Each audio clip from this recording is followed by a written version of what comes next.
Hello and welcome to the Ice Guys. This is the show that takes you into the world of the National Hockey League. Every game, every day, from a betting perspective. With pro sports handicappers, Ian Cameron, Alex B. Smith, and various guests from the world of hockey and sports betting. And now, here's your host, Ian Cameron. Welcome to the Ice Guys, Tuesday, November 19th, a Betcast Tuesday here on this November 19th. Ian Cameron and Alex B. Smith with you, ready to break down the Tuesday NHL slate. We have ourselves 7 games on tap on this Tuesday night, and more importantly, we have our November live Betcast on tap tonight, our one and only Betcast here in the month of November. We're just going one Betcast per month for the remainder of this current calendar year, 2024. And then once we get into January, we'll expand to 2, maybe even 3 Betcasts per month, including the beginning of our Patreon exclusive live Betcasts in the new year as well. So, but until then, we've just got 1 per month, and tonight is the night for our live Betcast, 7 p.m. Eastern time. There you see it tonight. Make sure you join us. Again, DM or email me or Alex for a spot on the Betcast, and we will send you the link. The plan is to be on for the whole night. We're going to try to stay on right through the end of the Rangers-Canucks game, which is, of course, the late West Coast game tonight, which is a pretty good hockey game as well. So make sure you join us. Ice Guys live Betcast tonight, Tuesday, November 19th, a.k.a. tonight, 7 p.m. Eastern time. Looking forward to that for sure. No question about it. Let's look back on last night, of course, on this Monday of NHL action, where it was a little bit of a busier Monday than we sometimes get. You know, we are sometimes, unfortunately, only have 3, 4, 5 games or 2, 3 games at our disposal. Last night, we had 6 in the NHL. We start with Colorado, Philly, 3-2 Avalanche in that game as they hang on. Flyers made a valiant push at them after being down 3-0 in that game, got 2 goals to get within 1, but the Avalanche hang on, and they get a 3-2 victory last night over the Flyers. Unfortunately, the overs do fall short in that game with the Avalanche and the Flyers, but a solid win for Colorado to get their road trip going, 3-2 over the Philadelphia Flyers last night. We warned you about Boston that I did not trust them as a large favorite last night against Columbus, and man, was that telling that was certainly true, that couldn't trust them laying a price like that. It was Columbus right from the start, jumping on the Bruins with a 3-0 opening period, and then they basically cruised to victory. I think that's what's even more disheartening about Boston. They really didn't make a strong push at getting back in that game against the Columbus Blue Jackets, and just with a whimper go quietly into the night on their home ice against a team that was 1-7 or 1-8, whatever it was in their last 9 games going into that game last night. So real concerns. And the alarm bells and the concern level that I had was not off the charts prior to that game last night. It's getting there right now. This is a big problem, the way they played last night. Swayman has just not been good. Let's be honest, he has not been good since he's been signed that contract. And obviously the lack of training camp, the lack of exhibition starts certainly impacts him. But I like what he said. He owned it after the game. Can't use that as an excuse, he said. I've had enough games. I've had enough time to get my game into shape, to get well, to get my form back. And we just haven't seen that from him at all. Now, they're not helping him out at all. I think that's another thing you have to factor in. This defense has just been dreadful, and they miss Hampus Lindholm. Jimmy Murphy was here saying by far Lindholm's been their best defenseman. And clearly without him, they're a much weaker team as well. And 5-1 Columbus, that's just a disaster. And now I think people are walking on eggshells. Players, coaching staff, front office, they're all wondering if the shoe is going to drop. Here, some big shakeup, some big change is going to happen, because everyone's assuming something will happen to shake this thing up. Something has to happen. The question is, will it at this point, and when will it happen as well? But just a really dreadful, alarming loss, as if the concern was not great enough for Boston in the way they've been playing prior to last night. It's just gone up tenfold after getting drubbed in your own building 5-1 by the Blue Jackets last night. How about Montreal, and how about Sam Montembeault? Another shutout at home against a really good team, very reminiscent of what he did against Toronto, shutting out the Maple Leafs on the very opening night of the season. back in October. A 3-0 shutout win for Montreal over Edmonton last night. It was a very solid performance overall from the Canadiens, who, and this is something worth noting with Montreal, since Marty St. Louis kind of put them through the paces in practice and kind of called them out, especially their team defensive effort. Now seeing 3 straight unders. That's right, 3 straight unders with the Montreal Canadiens, changing their spots a little bit, clamping things down, not really opening up the game like they normally have been playing under Marty St. Louis, and really trying to focus on, let's keep it lower and slower, as Alex would say, and try to keep these games lower scoring and give ourselves a chance and not put ourselves at risk defensively, because we do still have a very young defense, and that formula's at least given them a puncher's chance in some of these recent games. Even the game against Minnesota, where they got shut out and they played this style, they kept themselves in that game for a long time because of not giving up too much, not giving up those odd man rushes, and not trading chances to the extent they were for much of the season. So it's very important to note that there's been a noticeable shift in style of play for Montreal the last few games. And so for that reason, maybe unders are the way to go and capitalize, because you're still going to get, 6.5 totals probably with Montreal in a lot of these games. And they are really playing a bit of a shut it down, defensive-minded style right now, because Marty St. Louis is petrified that if they open the game up and trade chances again, they're going to give up 5-6 a night like they did for so many games in a row there. But that was a solid team effort, team defense better the last few games, and they get a 3-0 shutout over Edmonton. How about the upset of the night? I know the Robinson clan, they weren't too thrilled about this. 4-2 Anaheim. My goodness, they get the win in Dallas. We did warn that it was not the greatest Dallas spot. You had 3 very solid wins in a row, 2 in blowout fashion, a win against Minnesota on the road. Come back home, you face Anaheim, and just they didn't start well. They did get better as the game went on. I thought actually in the second and the third period they didn't play that bad, but Dostal was very good again, which he's capable of being, as we know.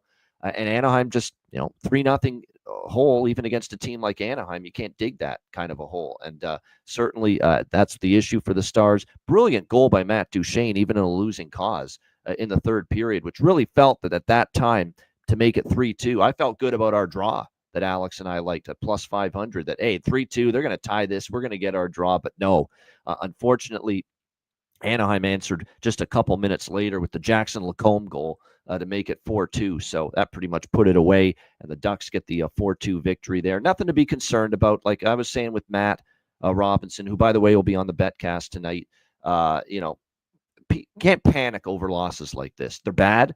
Clearly, they're bad when you lose to the Anaheim Ducks like that. But at the same point in time, no panic. Teams are going to lose games like this. The best teams are going to lose to the San Jose Sharks on occasion at home, or teams like that. It's just going to happen. It's not a sign, oh, Dallas sucks, Dallas is frauds, none of that. No, it's just that's going to happen in an 82-game season. You're going to lose to a very inferior team at home when you don't see it coming, especially when you're playing well. There's times where it's still going to happen, and it happened to the Dallas Stars last night. They'll be fine. And really, none of the regular season is to panic about for them. Just get their positioning in the standings. Their evaluation of the season, the success or failure of the season, is April, May, and June, Stanley Cup playoff time. That's where the evaluation is. This is just kind of like ramping up for the playoffs for a team like the Dallas Stars. So just get in. You'd like to win the division. You'd like to be number 1 in the West. I get all that, but just get in, make the playoffs. And then, because once you get in, anybody can make a run. We've seen that in the past. And that's where the evaluation is going to be for Dallas. We're not going to grade them on a November 18th loss in the second month of the season against Anaheim. We're not going to evaluate Dallas based on a loss like last night. We're going to evaluate them based on what they do in the playoffs, April, May, and June beyond. That will determine how successful or not this season is for the Dallas Stars. How about those Washington Capitals, man? Unbelievable, this team. 6-2 against the Utah Hockey Club. It was not a great spot for them, but they still got the job done, 6-2. Another solid night for the team. I mean, our guy Protas scores a goal again. Alex Ovechkin, 2 goals. That's the good news. The bad news and the very concerning news is the collision that took place involving Alex Ovechkin and Jack McBain for the Utah Hockey Club. Nothing malicious, nothing intentional, but it was just one of those deals where, the collision happened. A little reckless by McBain to just collide into him like that, but it was just one of those plays that can happen in the course of a hockey game, which is the fastest sport known to man. It just can happen. Things happen so fast, and bam, all of a sudden there's the collision. I do like Tom Wilson, though, what he did, to step up and challenge McBain. I know it was not malicious. I know it was not intentional, but still, that is our guy. That's our heart and soul, our captain. That's Alex Ovechkin on the ice, helped off the ice, and now maybe seriously injured. And the latest update is he's out week to week. That's what the Washington Capitals are saying on this. And Tom Wilson says, I don't care if it was intentional, accidental, on purpose. I don't give two shits about how that hit transpired or how that collision transpired. That's our guy. That's our leader. That's our best player down on the ice. Head's got to roll. Something's got to happen. Someone's got to answer. And that's exactly what he did there in fighting Jack McBain last night. And Jack McBain understood.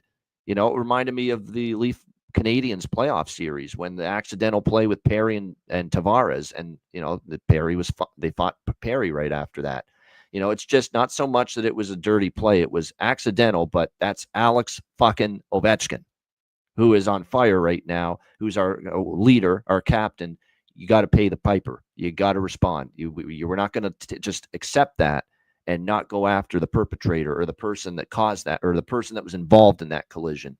And that's exactly what we saw. So I have no issue with the Tom Wilson response at all after that. So Washington gets the win. But again, we're looking at week-to-week injury absence now for Alex Ovechkin, and what a brutal time for it with the Capitals playing so well and with Alex Ovechkin obviously turning back the clock and having one of the best starts to a season he's had in a very long time.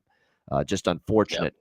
News there for the Capitals in that. Yeah, Alex, go ahead. Talk about that. Yeah, I'm just incredibly disappointed to see. We were just talking about how great Washington this run has been, and I said everything's moving better when Ovechkin's playing well. The league, that franchise, and now to have him out. Thankfully, it's only week to week. It's not something that's season ending, but still, that's enough to where it can derail certainly his personal goal accomplishment of where he's trying to catch Wayne Gretzky. That may not happen this season if he's missing 3 to 4 weeks.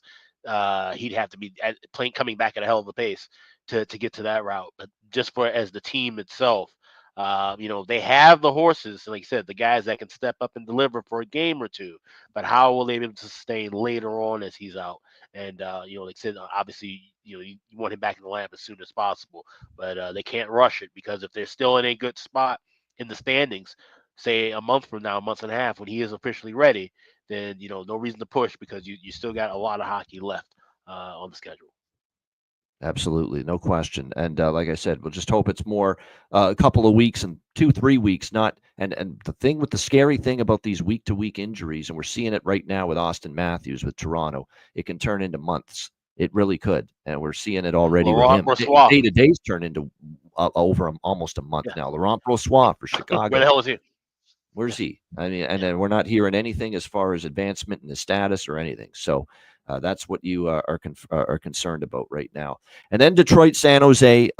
What can we say about Alex as far as you can't nail a game more than that? I mean, my goodness, draw over the plus 2,400 on correct score in regulation, 4-4.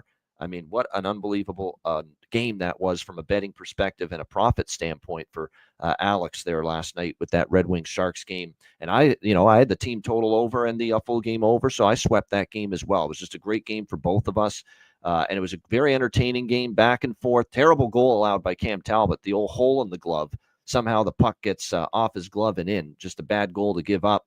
But Detroit kept battling back. Even though he gave up 4, I thought Mackenzie Blackwood played okay in that game. But at the end of the day, Detroit defensively, just too many lapses. And Macklin Celebrini gets the overtime winner. Just a gorgeous goal. His first NHL game-winning goal in overtime.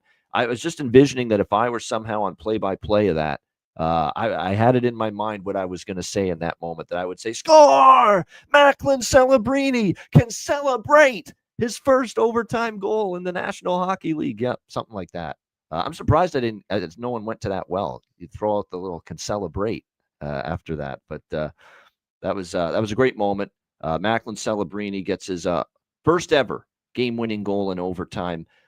He's just been terrific. I mean, what can you say? I mean, he's just he hasn't even played that many games because of how many games he missed due to that injury.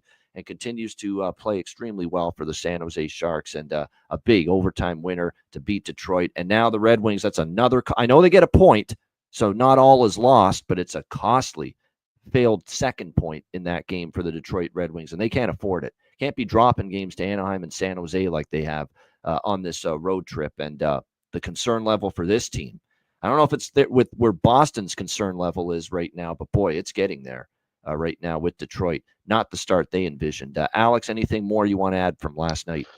Well, like I said, I mean, that was the marquee matchup for me personally. Obviously hitting that 24-1 shot. Like I said, this 2 years in a row now. We were talking about it before the show started, where I've hit one of these correct scores, along with the draw as well. So adding that plus 350 to the 2400 and getting the over, that was a really nice hit to have, especially when it kind of struggling a little bit. Had a couple of losses over the weekend, so to get all that back basically with one shot was really nice to have. Like I said, Detroit struggling. You can't have these dog fights and lose them against a team like San Jose if you're trying to be a playoff team. And they've got some serious issues and consistency issues. And, how much longer is the leash? We talk about with Boston and Jim Montgomery, but Derek Lalonde, how much longer do you have the leash on him as well, being the coach in Detroit? Because it's November 19th. And, a lot of the pundits like to say American Thanksgiving is that cutoff point where we're, 9 days away from that mark. Maybe you make a change now and solidify yourself so you won't be behind the eight ball. Make a change and be ahead of the curve like Edmonton last year. Don't wait too late like a team like New Jersey did last year. Yeah, exactly. No question. And like I said, Detroit and Boston, after last night, the concern level is rising about where these two teams are currently at. And like I said, we'll have to see if they are able to dig themselves out of it. All right, let's get into Tuesday, where we have 7 games. Of course, this is a betcast night. We will be here for you live throughout the course of the night with all these games taking place. Looking for some great live betting opportunities. We'll begin with an all-Canadian matchup with the Edmonton Oilers and the Ottawa Senators. Edmonton was initially minus 135, minus 140 road favorites in this game, and the number has just tumbled on Edmonton here, all the way now to where we are at even money here, minus 110 on both sides, 6.5 being the total here in this game. Clear rest advantage for the Ottawa Senators, who enter this game off the shutout loss to the Carolina Hurricanes 4-0 on Saturday. Their second straight loss. They dropped a 5-4 game in overtime to Philly before that, where they had a 4-2 lead, could not hold it. But still, overall, 5-3 here at home. Edmonton on a back-to-back coming into this game against the Ottawa Senators. They get shut out 3-0 last night, and a great defensive effort by the Montreal Canadiens. And yes, obviously this is a system play, but this is a very rare two-way system play where we have not one, but both teams in the matchup, both teams in the game coming off a shutout loss. Edmonton last night, 3-0 to Montreal, and Ottawa Saturday night, 4-0 against Carolina. So this is both teams off a shutout loss. And I know the first thought is going to be, have we had a situation like this all year where we've had two teams in the same game coming off a shutout loss? The answer is yes. It has happened once. It was way back in October. It was Seattle versus Nashville. It was a game where I just started tracking this angle at that time with the shutout loss. Starting to note that, hey, these teams, after getting shut out, these games are starting to go over the total. It's really when I first started tracking it. And that Seattle-Nashville game, with both teams losing in a shutout previously before they played each other head-to-head, I think it was like 7-2 or something, that final score, if I'm not mistaken. It was back in October, Seattle and Nashville, and it was definitely a lopsided score. I'm just trying. Yeah, 7-3 Seattle. And it was 3-2 Seattle after the first period of that game. It was not only the first period over, it flew over, and the full game obviously never in doubt as well. 7-3 Seattle beat Nashville back on October 15th. Both teams in that game were coming off a shutout loss.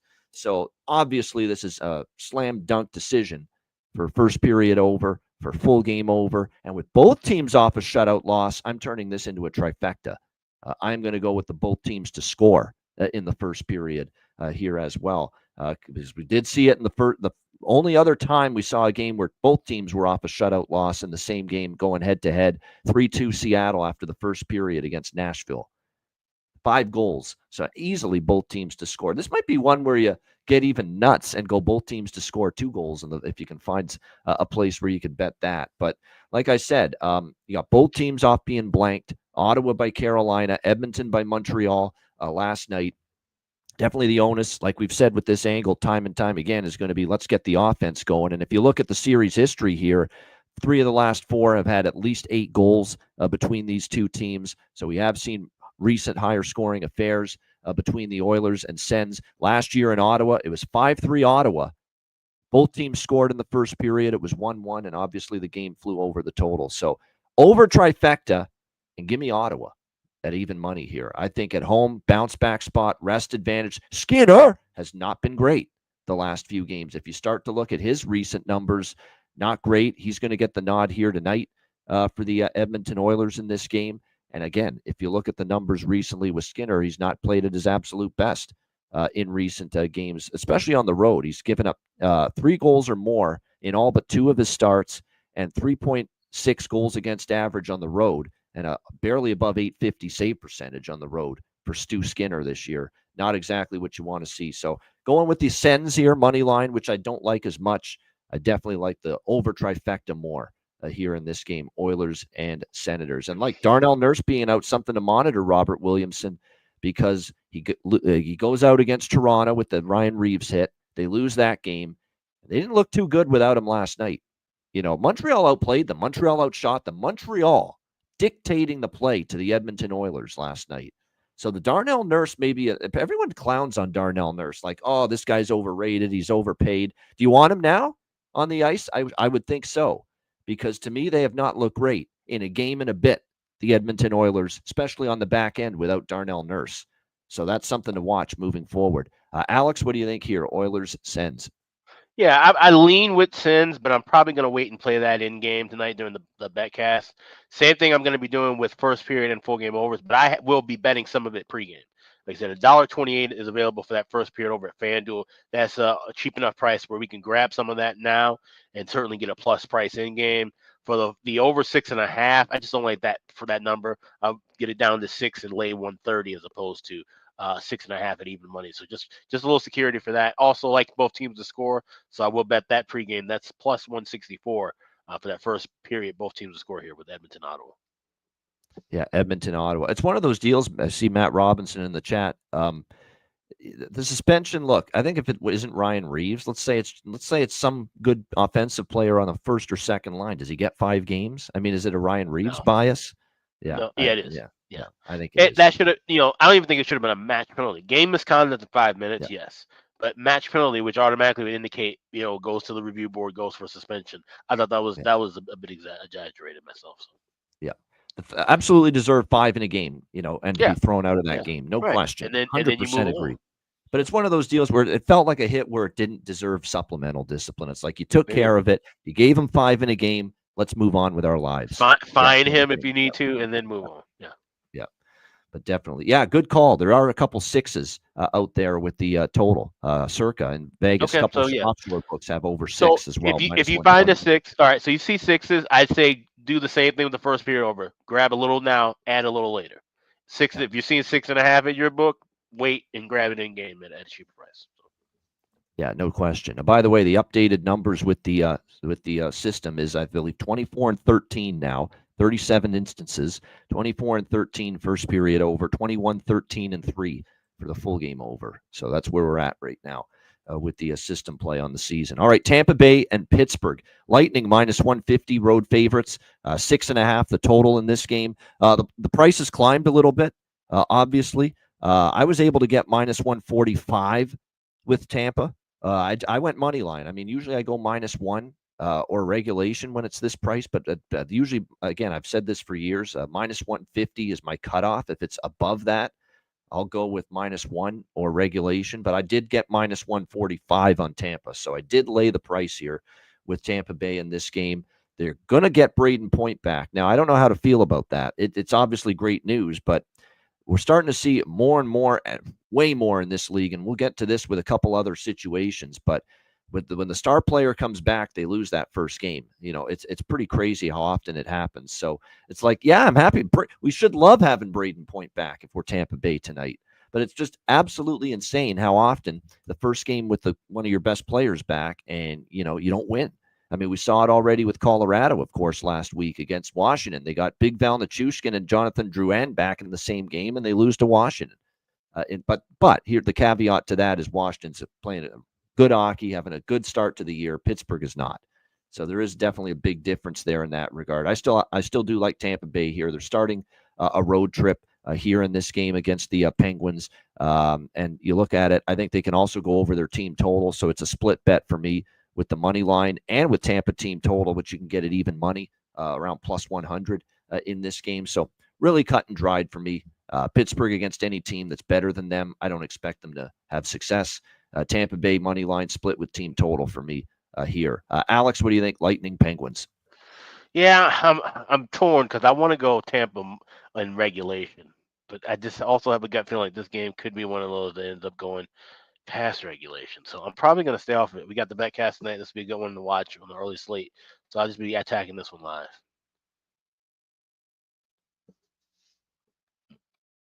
Yep, you're muted. Yeah, and you got to like the way the Tampa Bay Lightning have defended in their last couple games. I mean, New Jersey and Winnipeg have some prowess as far as scoring ability, and shutting out New Jersey and only giving up one goal to Winnipeg. And talk about righting the ship. John Cooper was not thrilled. The team was not thrilled about the way that road trip went. And then they dropped the first game of the homestand against Philly, but they've responded. They beat two really good teams in a row, back to back. And we'll see if they can keep that rolling into this game here tonight against the Pittsburgh Penguins, who really, outside of beating San Jose, have not proven to me all that much. They also got bombed by Columbus on Friday night. And we get to fade Tristan Jarry again, who is just hasn't been any good. I mean, let's call it like we see it. I mean, 1-2, 5.37 goals against average, 847 save percentage. Wow. It's just incredible how the struggles have just been so this bad it's been for Tristan Jarry here in recent games. So like I said, it's Tampa here for a split between the first period, not the first period, Tampa split full game money line and team total for me here in this one. Yeah, Nick Paul, absolutely. Nick Paul's always worth a look. There's no doubt in this situation for the Tampa Bay Lightning. I like that he's getting those top 6 forward minutes right now for this team, playing with Cirelli and Hagel against Point and Kucherov. It looks like that line is going to get reunited for the Lightning tonight. But like I said, I like what I'm seeing here from Nick Paul in this right now with the way he's playing for the Tampa Bay Lightning. All right, next up, we've got Florida and Winnipeg, the Paul Maurice Bowl, we like to call it. This is a home and home. These teams played each other in Florida, and the Panthers just put it on the Winnipeg Jets in that game, 5-0. It also got heated in that game, which I kind of, how about Ekblad and Scheifele? Bit of an unlikely combination there, dropping the gloves at the end of that Florida-Winnipeg game on Saturday night. Now the rematch in the Peg, minus 115, Panthers, home favorites, 5.5 the total in this game. System play, obviously. Winnipeg off the 5-0 shutout loss. So first period over, full game over for me here. This is also an over trifecta for me as well.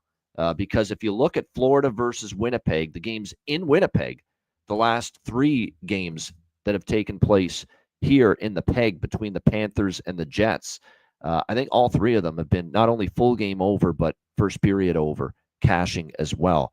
So something you want to keep in mind. Last year, it was 6-4 Winnipeg, 1-1 after the first period. The year before in Winnipeg, it was 5-2 Winnipeg. It was 2-1 Winnipeg after the first period. Game ended 5-2. And then the year before that, it was 5-3 Florida. It was 3-2 Florida after the first period of that game. So 3 straight times in Winnipeg, these 2 teams head-to-head, first period over cashes and full game over cashes really quite easily in those games. And obviously with Winnipeg coming off a shutout loss, even though there's been great attention to detail defensively for the Winnipeg Jets early in the season, and we should see obviously Connor Hellebuck in net for them, who's been obviously very good. It wasn't as best against Florida in the last game, but then again, the whole team had a rough night. Bobrovsky, of course, for Florida.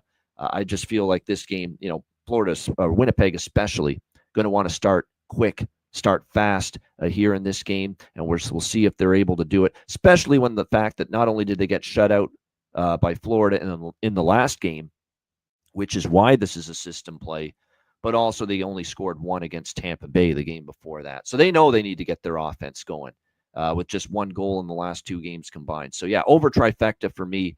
Now, I did say on Saturday, if Winnipeg beat Florida on Saturday, I'd be backing Florida here.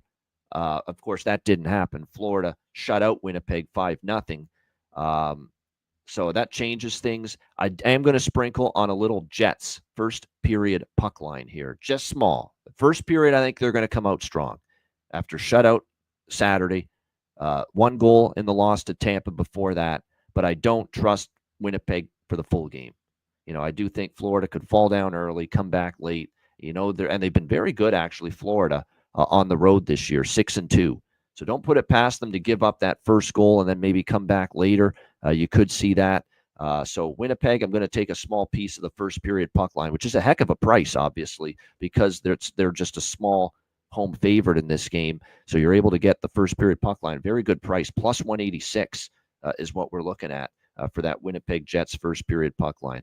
But what I like most of all, as I mentioned, system play over trifecta. Alex, what do you think here, Florida, Winnipeg? Yeah, I'd already put in the system play, but I was toying with obviously Panthers money line, and I'm glad I waited because initially I was going to be getting $1.10. Now I'm seeing even money. That's a plus money as well.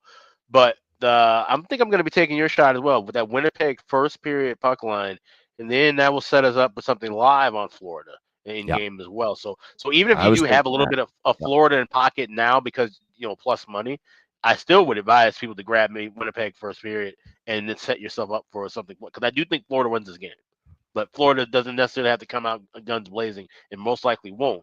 I can see where Winnipeg would have the lead after 20. So obviously when we look at first period puck lines, laying it, you can also take those shots with that correct score in the first period. So that may be something to dabble in small, but yeah, like I said, system play 1, so first period over, full game overs, and we're getting great prices with those and numbers. But that 5.5, definitely rocking with those 2 as well. So this will be a great game. So I think this will be, like I said, the marquee game of the night for sure.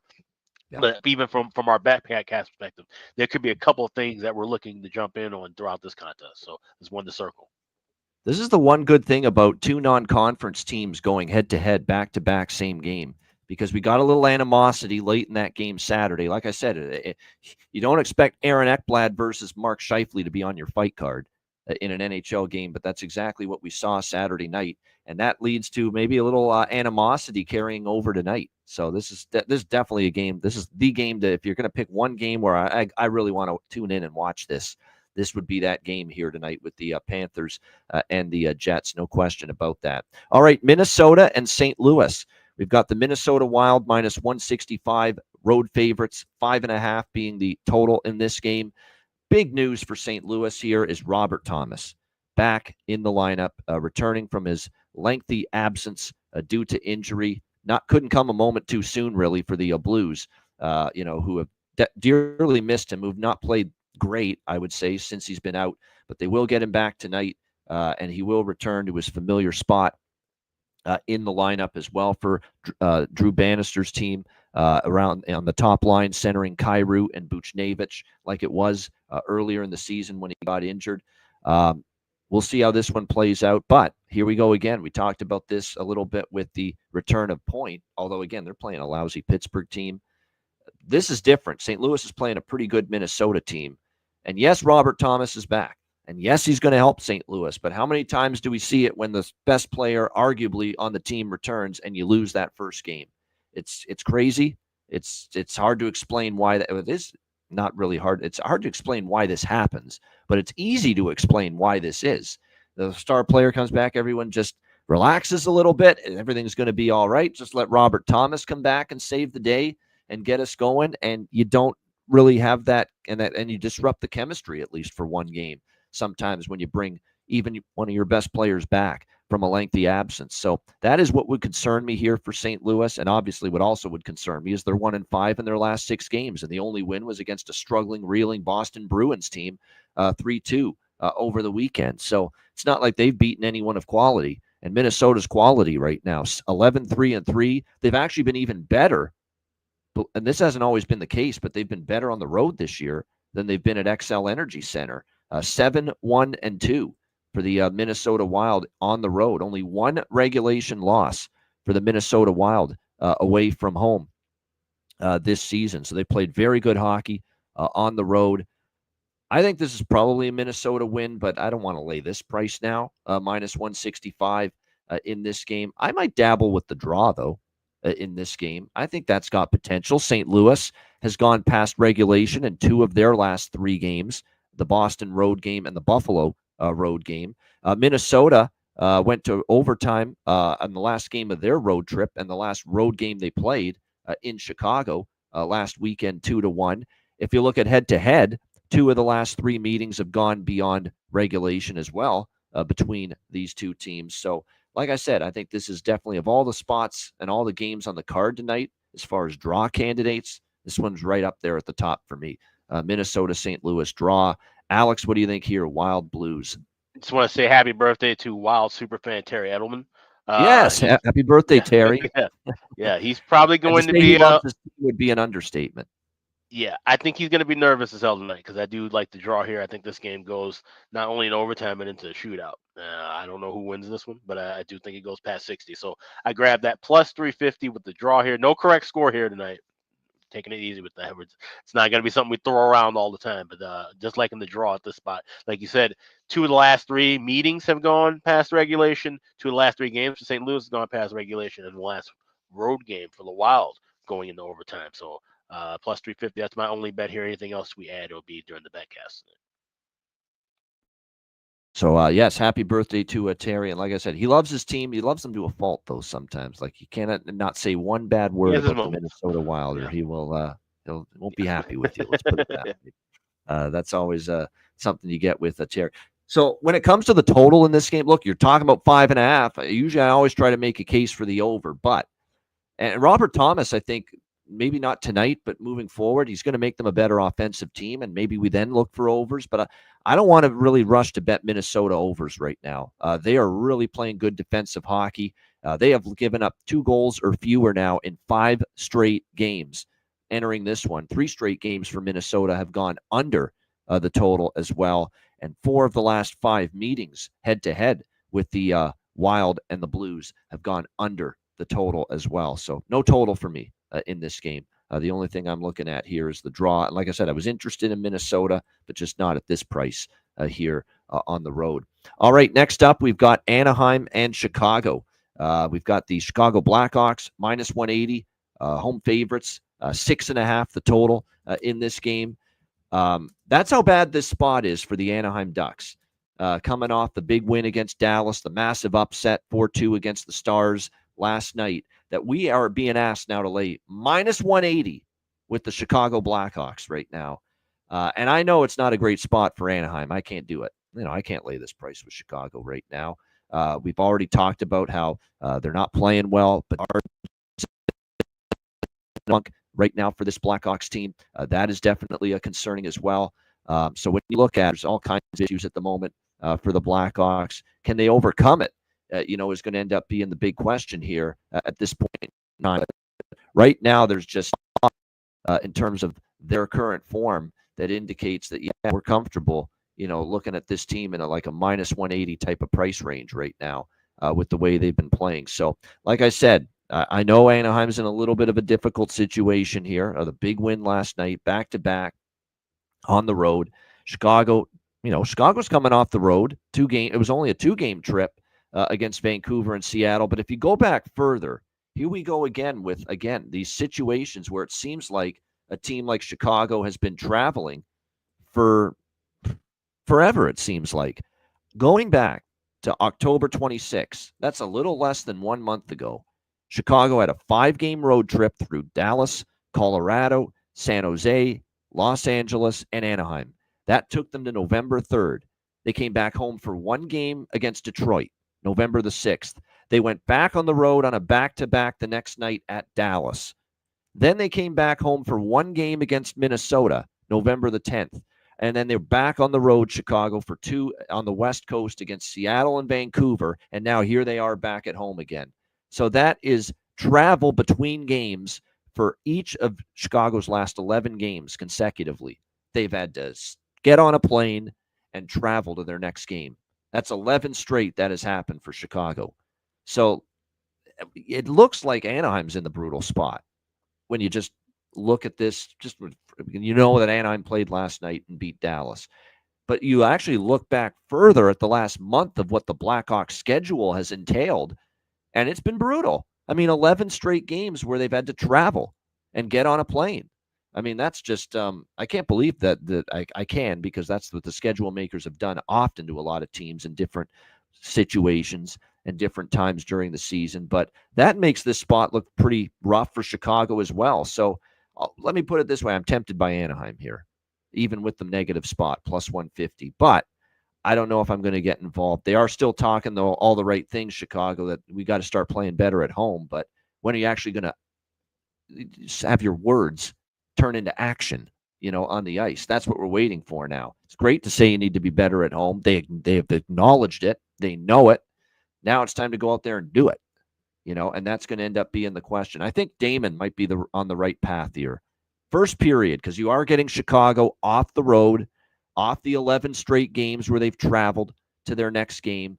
I think if you take Anaheim, you at least want to diversify the old portfolio and not put it all in the first full game. Put some of it in the first period at the very least. And I think I might do that. A little Anaheim first period. I don't think I'm going to touch the full game, but I think first period, the high of last night, and oftentimes on these back-to-backs, the team in the second night of the back-to-back still has their legs early in the game, that first period. So little Anaheim first period, might dabble in that. Nothing strong, but I think I might dabble in that. Ducks first period money line here at a plus price. Alex, what do you think here, Anaheim, Chicago? Yeah, this is an absolute insane price to be laying with Chicago. Even in regulation, $1.25, $1.30, absolutely not. Not doing that. Like I said, when you look at the scheduling spot, it is certainly worse for Chicago than it is Anaheim. I want nothing to do with the side here. I'll be looking at the first period over. I got minus 128. It's moved a little bit to minus 134 at FanDuel. That's still a good buy price now. You could buy it small now and then look for something in game as well at cheaper price. And I do have a bargain bin selection from this game tonight. There are some guys starting to heat up for Anaheim, believe it or not. This is actually an Anaheim team that's actually played a couple of nice games now. 3 of their last 4 they've won. They were competitive against Vegas, so we're starting to see a little turning here, or turning the corner just a little bit for Greg Cronin's team. They beat Columbus. They had a 1-goal loss to Vegas, which is nothing to be ashamed about. Beat Detroit 6-4. Obviously a great win last night against the Dallas Stars. And the reason for that is, look, the goals are starting to come in. And even for Trevor Zegras, he's finally scored against Detroit. He's now with Carlson and Killorn. Keep an eye on that line. Cutter Gauthier, I think there's some value for him now. All of a sudden, he scored in back-to-back games. And that's what it's like, right? He couldn't buy a goal. Could not buy a goal. And now all of a sudden, he's got goals in back-to-back games. And I'll throw out a crazy long shot at you. It's not so crazy. This guy has got great skill, great ability, great puck mover from the blue line, and he's got great offensive instincts. He has scored in back-to-back games from the blue line. He's got 4 points in the last 2 games in the wins against Detroit and Dallas. Olin Zellweger is who I'm talking about. Olin Zellweger for the Anaheim Ducks. I remember watching this kid play at the World Junior Hockey Championship representing Canada. Great ability. He was just great. He skates effortlessly, passes the puck well. He's got an underrated shot. Like I said, he's just got very, very good offensive defenseman instincts, Olin Zellweger. And we've definitely seen signs of that. Plus 750 at FanDuel. And this guy has now scored in back-to-back games for the Anaheim Ducks. So there are some good props here. Carlson, maybe Zegras showing a sign of life. Gauthier, of course, Cutter Gauthier with goals in back-to-back games after going almost over a month without a goal to start the season and start his career. And, of course, Olin Zellweger with the on the blue line. And, again, he's scored now in back-to-back games. He's got 4 points in the last 2 games as well. It looks like we're going to see Arvid Soderblom, by the way, get the start in net for the Blackhawks tonight, who's actually been decent. We can't call him the bum right now. Damn, 180 decent, though. That is by far the largest price that has ever been attached to his name starting in his career. Yeah, no doubt. No question about that. I don't think he's ever been a minus 180 favorite before. How about the blender for Luke Richardson, which actually opens the door for some prop value here? Forget Mikheyev. Mikheyev's on the second line, but I don't trust him. He's been given opportunities before, even going back to Vancouver. But he is up there. Donato, I'd look at. Taylor Hall. I'm taking Taylor Hall tonight. Back in the lineup. The scratch. Apparently, the rumbling was, yes, wasn't thrilled with Taylor Hall's game recently, but apparently a breakdown in communication. I don't know. That's what they tried to make it sound like. That's to. I know Taylor Hall didn't, love getting scratched. Who would, obviously, but he's back in the lineup. Oftentimes, especially veterans, when they get scratched and they're put back in the lineup, sometimes you like to see them obviously get back on the scoreboard. And then Bedard looks like he might be playing. How about this for a revamped first line? Whatever it takes to try to get number 98 going, perhaps. But Connor Bedard with Jason Dickinson and Joey Anderson. That's pretty interesting top line put together right there. But Bedard's still a heck of a, what he can do with the puck and play make, and we know he's struggling right now, but you're not going to be able to get prices for players like Dickinson and Anderson on the top line very often. Dickinson plus 430, Joey Anderson plus 560. And he's up there on the top line here with Connor Bedard tonight. So there's actually a lot of value now with these lines in a blender that Luke Richardson has going on for this game tonight. So, Joey Anderson, Jason Dickinson, Taylor Hall, Donato, I think for Chicago, all good value. And like I said, for Anaheim, we've got Zegras heating up, Gauthier heating up, which I like quite a bit, and Olin Zellweger. Why not? From the blue line after he scored in back-to-back games for the Anaheim Ducks here going into this one. I get the feeling I lean over here in this game too. I have a feeling this could get up and down a little bit, but hard now to trust Chicago offensively still. So I'm hesitant on it. This might be a game I do overs live during the betcast here tonight with the Ducks and the Blackhawks. All right, next up as we continue along, we've got the New York Islanders and Calgary Flames. Calgary, slight home favorites here, minus 115. The total sitting at 5.5, shaded to the over in this game.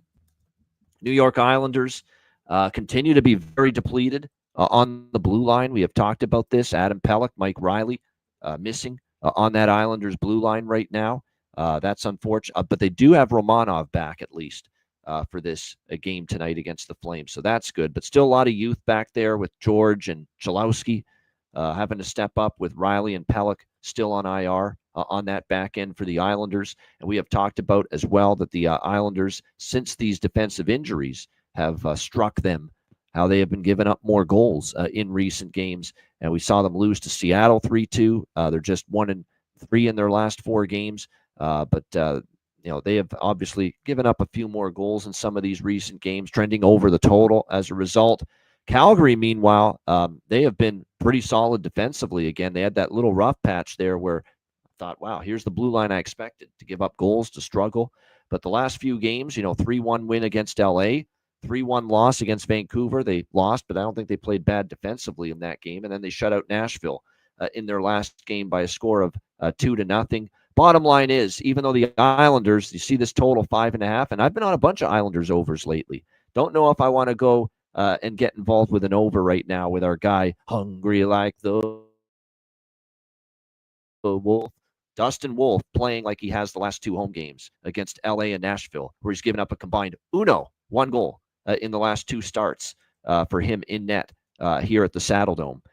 He beat the Kings. He shut out the Predators. We are starting to see the prophecy be fulfilled, Alex. Our guy that we have had the big praise for in the last year or 2 on this show, Dustin Wolf, and the potential that he might bring to this crease in the long term for the Calgary Flames. And his last 2 starts, he's been on top of it, man. Square to the shooter, impeccable rebound control, reading the play well. He's given up, like I said, just 1 goal in 57 shots faced in the last 2 victories against the Kings and the Predators. I've got to lean Calgary at this price with the way this goalie's playing right now for the Calgary Flames, and still with the injuries that the Islanders are dealing with on the back end. So give me Calgary here, minus 115, but also because I don't think it'll be a runaway for the Flames. sprinkle on the draw with the Islanders. Alex, what do you think here? Islanders, Flames. Last week we talked about Dustin Wolf playing well, and I mentioned his Calder trophy odds at 40-1. Guess where they are today at FanDuel? 27-1. It's dropping. I think this kid might be a good goaltender. You know, I may have mentioned that once or twice before, but just saying. We're going to draw here, obviously, with the Islanders, and the fact that he said Wolf's playing well.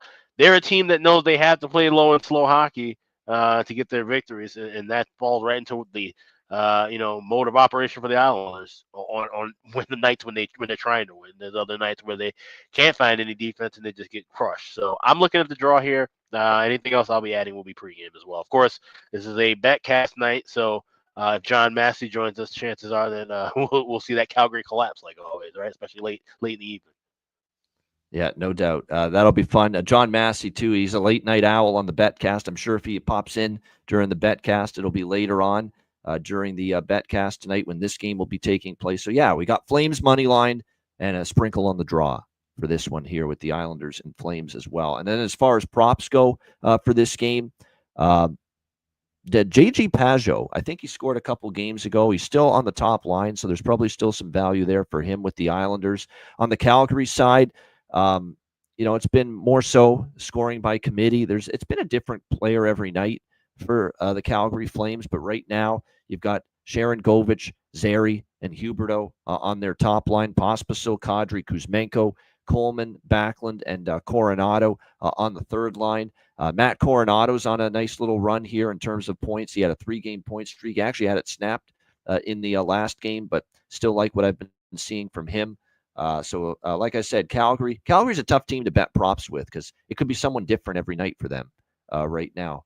But I would definitely consider looking at some of those second and third line players for them who have been chipping in, at the offensive end of the ice here in recent games. And yes, I'll tell you what, Dustin Wolf, like I say, it's a small sample size where he's really elevated his game. It's really been the last 2 games that have been noticeable. The LA game and the Nashville game where it's like, whoa, this guy's really playing well. Really looking like playing like a number 1 goaltender at the National Hockey League level would. And if he keeps going this way, when that entry-level contract or that current contract he's on runs out, I guess you could say the ginger will then get the bread, if you will. So see what I did there? But yeah, as far as Dustin Wolf here, like I said, we're liking what we're seeing right now from the young netminder here for the Flames. Don't forget how good he was in the American Hockey League, for the Wranglers. And that's a big reason why we were tuned in to why we thought he could be pretty good when he gets that first shot in the NHL. All right, we go from one New York team to the other. Last game on the slate here, New York Rangers, Vancouver Canucks. Got the Rangers minus 125 road favorites, 6 being the total here in this game. So big news actually coming out of Vancouver. JT Miller away from the team indefinitely for personal reasons, and whatever's going on, I kind of sensed at one of his recent press conferences that he looked a little like something was on his mind beyond hockey. So whatever's going on right now with JT Miller, we wish him well. And hopefully he'll be back with the Vancouver Canucks sooner rather than later, no question. And obviously it's a big loss with how one of the leaders of the team, one of the emotional leaders of the team, what he does on the ice, 2-way player, obviously the offense he brings, all of that. Very, very difficult to lose a player like that. Vancouver coming off a 5-3 loss to Nashville on Sunday night, following up that 4-1 home win against Chicago. So it continues to be just inconsistency, especially on home ice for this Vancouver Canucks team. I'm almost at the point with Vancouver where it's like, we'll see what happens tonight, but we'll try to bet on them on the road because this has been a different Vancouver team on the road. 6-1 they are on the road. So I can't wait for this road trip to start because after tonight, Alex, they go on the road for this East Coast swing at Ottawa, at Boston, at Pittsburgh. There's going to be money to be made with Vancouver coming up on this road trip. They've been a very good road team. It seems like they get away from the distractions, the malaise, whatever you call it, that causes them to kind of suck at Rogers Arena this year in Vancouver. They get away from it all, and that's when they play their best hockey. Look what they did on that last road trip. I know it was LA, Anaheim, and San Jose, not the best competition, but they swept and they looked great in every game. on that road trip. So I'm looking forward to betting on Vancouver and on this road trip coming up. No question about that. But tonight's tough. Now, here's the problem with taking the Rangers, because I'm leaning Rangers, but here's the problem. Vancouver does not want to go 0-2 at the end of this homestand. They don't want to drop 2 in a row at home. And Rick Tockett's been outspoken. We played the clip on the other day on the show about, we're chucking out duds at home when our fans are paying, a couple $100 for tickets. That does resonate. And I don't think the Canucks want to go in on the road trip losing 2 in a row at home. So I expect a good effort. And because Miller's out now, I'm going to throw out that crazy scenario again, which continues to happen, where a player it goes out of the lineup and the rest of the team steps up in that first game without him. Could the Canucks rise up without JT Miller tonight?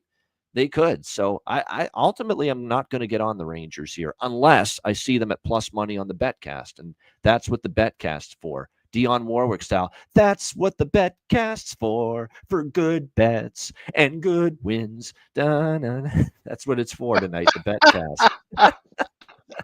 That's what I was not expecting that. No, that's what BetCast for good bets, for winners. Yeah, that's what we're going to wait for the BetCast. Maybe Vancouver has a nice start for the tonight, and we'll get the Rangers at plus money. We will wait to see if that's the case. So I'm going to stay off pregame here when it comes to the Rangers and the Canucks in this one. Alex, what do you think here? Rangers, Canucks. Oh, good thing Burt Bacharach wasn't around to hear that. I already grabbed the Rangers. Minus 110 earlier today. That was before the Miller news came out. Obviously, now we've got 15 cents is just a crazy move, though. I mean, JT Miller, yes, he's important. We often say he's the lifeblood of the Canucks, but 15 cents, like 15, 20 cents, that's when you start talking about McDavid being out, Bedard being out, Ovi being out. I don't know if 15 cents. So like I said, we wait and grab a better price in game. Maybe Vancouver, like you said, the next man up mentality starts early. They get a goal. Now we can grab Rangers plus money. That's the way I would be looking at it if you don't already have Rangers in pocket. There you go. Yeah, not a bad approach there. We should see it is going to be Shesterkin, and it's going to be She Loves You, yeah. She Loves You, yeah. Artur Shelovs for the Vancouver Canucks there. That's Beatles, of course, for those that don't know. Artur Shelovs in net for the Vancouver Canucks, no doubt. And like I say, by the way, there is an update on the you can tell it's a BetCast day. I'm goofy today. But the bottom line is, with the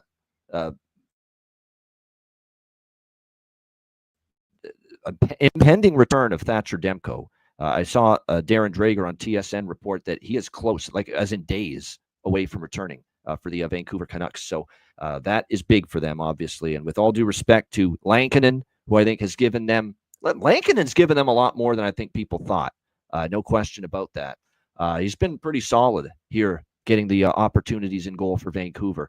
Shelovs obviously had a great effort from him last year in the playoff run. It's been a little bit more tricky for him this year, to follow that up. He is off one of his better starts of this season. He hasn't had many starts. He had given up 15 goals in his first 3 starts until facing, unfortunately, I hate to bring this up, Alex, until facing Alex's Chicago Blackhawks on Saturday night in that 4-1 win, where he stopped 28 of 29 shots. But prior to that, Shelovs had really had a rough go so far this season. So we will see if he can follow up his best start of the year against Chicago with another solid outing here tonight against the New York Rangers. All right, great stuff. Shout out to everyone in the chat. Hit the like button. We kept a little brisk pace today because we're going to be on the air so long tonight during the BetCast. And another reminder that it is coming your way tonight, 7 p.m.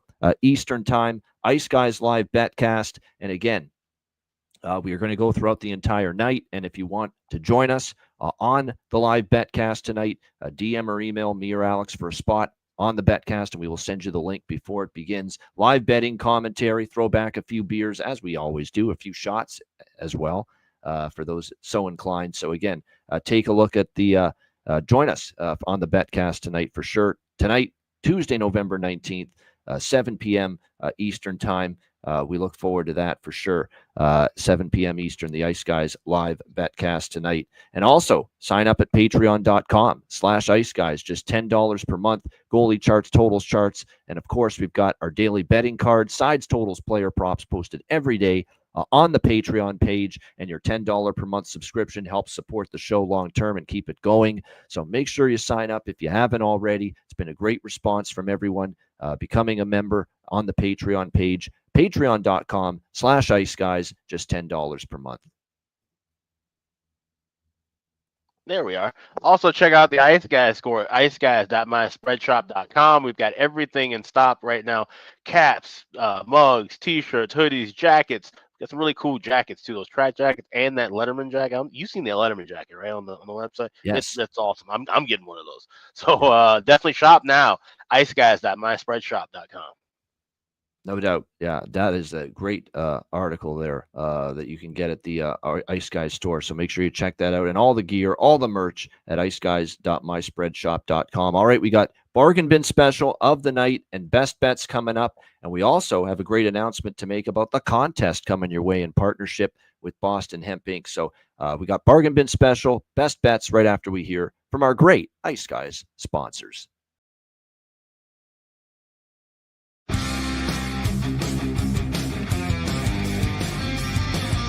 Support for the Ice Guys podcast is provided by Boston Hemp Incorporated, Manscaped, Power Play Sportsbook, Raise Your Game, Tailgater Sofa, and a big thank you to all that subscribe to the Ice Guys Patreon page.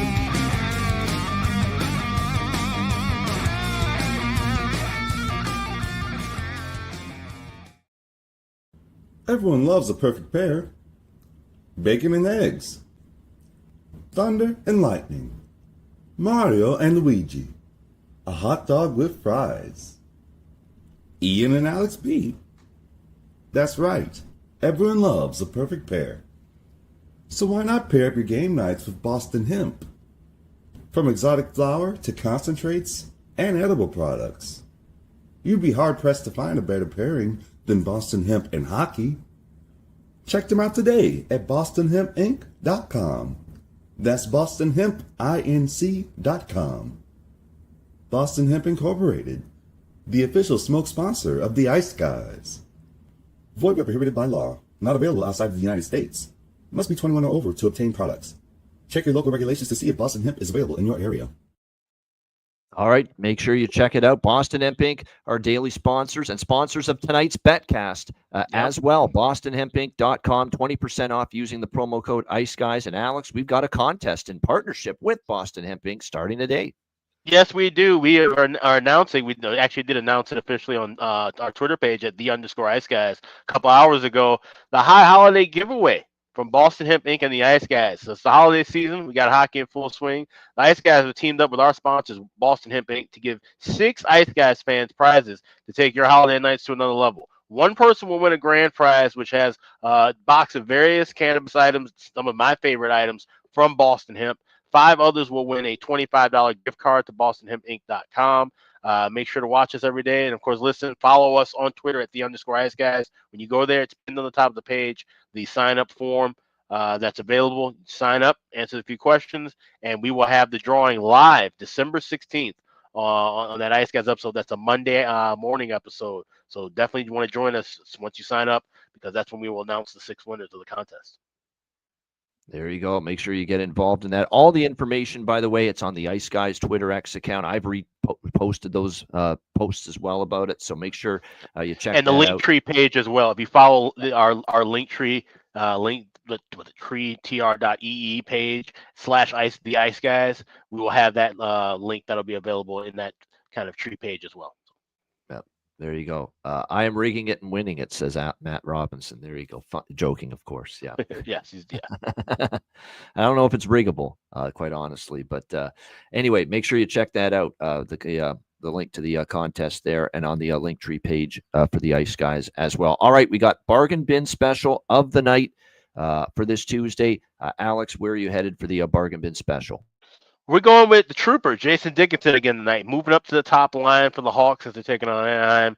I think that's a good line. I like the idea. And the fact that you have Anderson and Bedard now means, okay, Bedard started losing faceoffs. All you got to do is flip them around. Now Jerry Anderson's taking the faceoffs.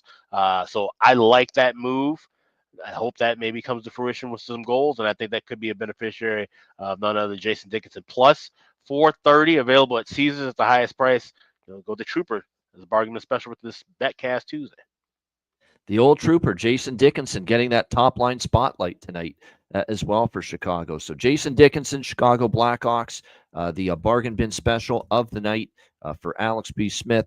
My bargain bin special of the night, it's going to be from the same game, but it's going to be for the other team, the Anaheim Ducks. I'm back and forth between these two, so I'm going to go with both of them. 2 Ducks, believe it or not, for bargain bin special of the night. Cutter Gauthier plus 420 at FanDuel. Goals in back-to-back games. Sometimes all it takes is to see that first one go in after a bad start, a rough start, a drought to begin the year, and then a proven goal scorer at the college level.